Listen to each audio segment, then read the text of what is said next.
Dr. Desoto, the dentist, did very good work, so he had no end of patients.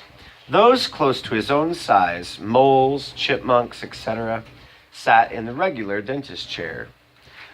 Larger animals sat on the floor while Dr. Desoto stood on a ladder. For extra large animals, he had a special room. There, Dr. Desoto was hoisted up to the patient's mouth by his assistant, who also happened to be his wife. Dr. Desoto was especially popular with the big animals. He was able to work inside their mouths, wearing rubbers to keep his feet dry, and his fingers were so delicate and his drill so dainty they could hardly feel any pain. Being a mouse, he refused to treat animals dangerous to mice, and it said so on his sign. When the doorbell rang, he and his wife would look out the window. They wouldn't admit even the most timid-looking cat. One day, when they looked out, they saw a well-dressed fox with a flannel bandage around his jaw. "I cannot treat you, sir," Dr. Desoto shouted. "Sir, haven't you read my sign?" "Please," the fox wailed, "have mercy, I'm suffering." And he wept so bitterly it was pitiful to see. "Just a moment," said Dr. Desoto. "That poor fox," he whispered to his wife. "What shall we do?" "Let's risk it," said Mrs. Desoto, who pressed the buzzer and let the fox in. He was up the stairs in a flash.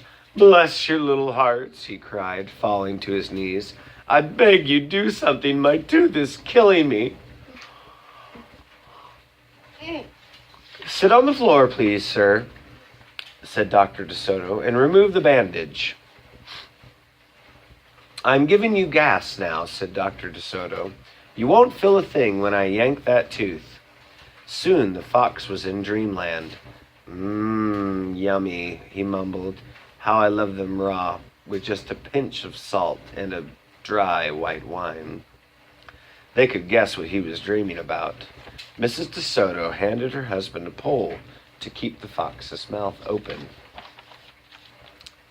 Dr. Desoto fastened his extractor to the bad tooth. Then he and his wife began turning the winch. Finally, with a sucking sound, the tooth popped out and hung swaying in the air. "I'm bleeding!" the fox yelped when it came to. Dr. Desoto ran up the ladder and stuffed some gauze in the hole. "The worst is over," he said. "I'll have your new tooth ready tomorrow. Be here at 11 sharp." The fox, still woozy, said goodbye and left. What does woozy mean? Dizzy. Still not really awake. Yeah. On his way home, he wondered if it would be shabby of him to eat the Desotos when the job was done.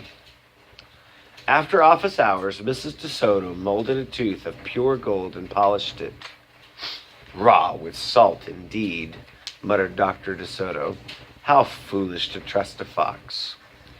"He didn't really know what he was saying," said Mrs. Desoto. "Why should he harm us? We're helping him." "Because he's a fox," said Dr. Desoto.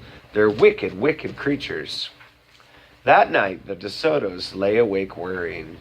"Should we let him in tomorrow?" Mrs. Desoto wondered. "Once I start a job," said the dentist firmly, "I finish it. My father was the same way." "But we must do something to protect ourselves," said his wife. They talked and talked until they formed a plan. "I think it will work," said Dr. Desoto. A minute later, he was snoring.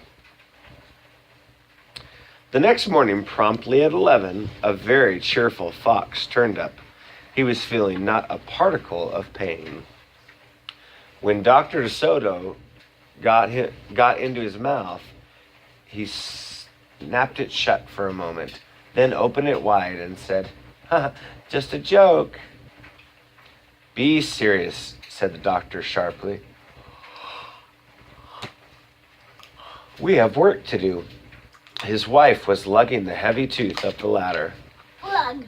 "Oh, I love it," exclaimed the fox. "It's just beautiful." Dr. Desoto set the gold tooth in its socket and hooked it up to the teeth on both the sides. The fox caressed the new tooth with his tongue. My, it feels good, he thought. I really shouldn't eat them. On the other hand, how can I resist? We're not finished, said Dr. Desoto, holding up a large jug. I have here a remarkable preparation developed only recently by my wife and me. With just one application, you can be rid of those toothaches forever. How would you like to be the first one to receive this unique treatment? Well, I certainly would, the fox declared. I'd be honored. He hated any kind of personal pain. You will never have to see me again, said Dr. Desoto. No one will ever see you again, said the fox to himself. He had definitely made up his mind to eat them, with the help of his brand new tooth. Dr. Desoto stepped into the fox's mouth with a bucket of secret formula and proceeded to repaint each tooth. He hummed as he worked. Mrs. Desoto stood by on a ladder, pointing out spots he had missed. The fox looked very happy. When the dentist was done, he stepped out. Now close your jaws tight, he said, and keep them closed for a full minute. The fox did as he was told. Then he tried to open his mouth, but his teeth were glued together.